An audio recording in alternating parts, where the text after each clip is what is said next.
Yes, this is the typical slate in the Mosel Grand Cru Vineyards.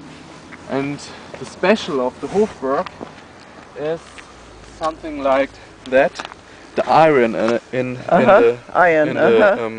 the slate.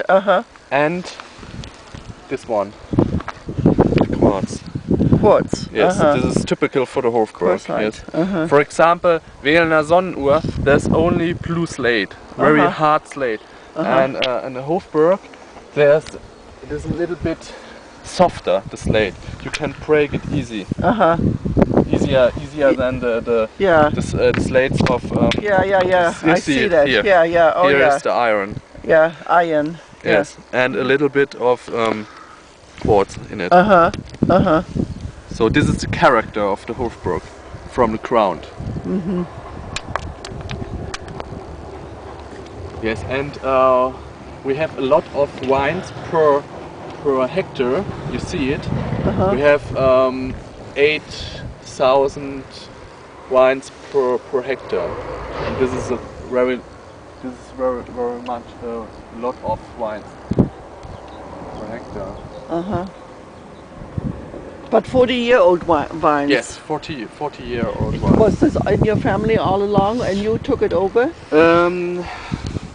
One generation lost in our wine making business.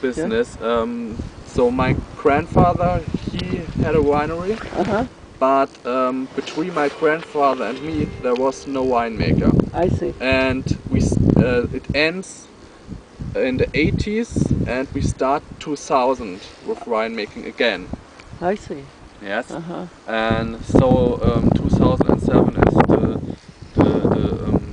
the seventh vintage of our new winery. New old winery. Yes. I see. So at the moment we buy a lot of vineyards, and for the next years we will make it a little bit bigger, the winery. But not so big. I would say 4 hectares. At the moment we have a little bit more than 2 hectares, and for the future I would say yes, 4 hectares. This will be a good. You're still keeping it in like a Familienbetrieb? Yes. Are you with no extra employees or? At the moment not. At the moment not. No. So my girlfriend is at the moment